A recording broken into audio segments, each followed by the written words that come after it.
Bonjour tout le monde, là je vais vous parler de l'évitement, plus précisément vraiment juste quelques points de critères à bien respecter pour le réussir, que vous êtes pas mal à me dire que vous êtes en galère avec l'évitement. Donc là on va accentuer sur vraiment les points essentiels justement pour bien y arriver, il n'y a rien de compliqué en soi, faites-le tranquillement, placez-vous correctement etc. Et après vous aurez juste à augmenter l'allure. Donc là tout le sujet de la vidéo sera porté uniquement sur l'évitement, juste avec des points essentiels. Quand je rentre dans l'évitement, je me place vraiment bien à l'extérieur de l'évitement. Donc là, on a un évitement vers la gauche.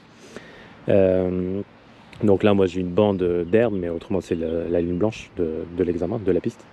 Donc bien rentrer à l'extérieur et ensuite, ne pas chercher à revenir trop tôt. Quand je me place bien à l'extérieur, en fait, je peux me permettre de pousser assez tôt. Alors que si je rentrais trop intérieur dans mon évitement, mes deux cônes là me gêneraient. Donc plus je vais rentrer à l'intérieur, plus il va falloir que je pousse tard. Plus je vais rentrer à l'extérieur, plus je vais me permettre de pousser tôt et limite de faire une diagonale.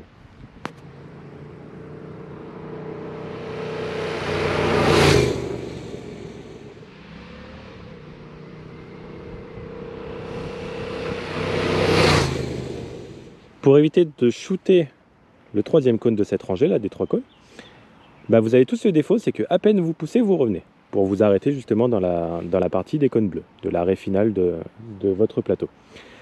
Ce qui est important, c'est surtout ne pas chercher à revenir. On a envie de revenir pour venir s'arrêter, prenez votre temps de revenir.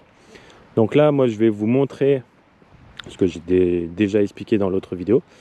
Ce que je fais moi avec mes élèves, en fait, la ligne C5, donc la ligne au niveau du freinage d'urgence partant sec.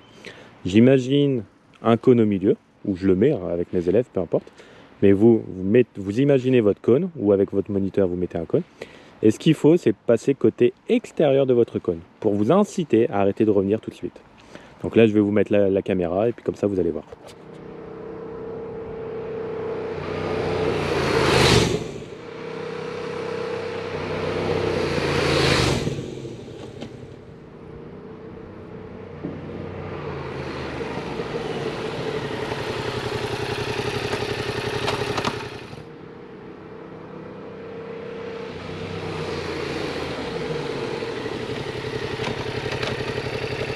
Donc petit récap pour l'évitant.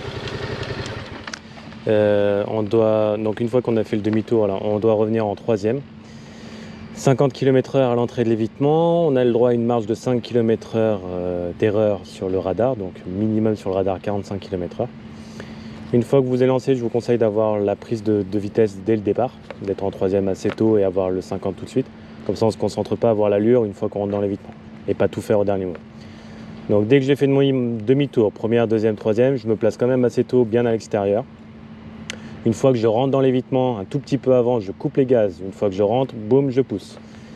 Et ensuite, surtout, et j'insiste bien, on ne revient pas tout de suite, comme vous avez pu voir dans les extraits avant. Allez, go. Là, je viens de faire mon demi-tour.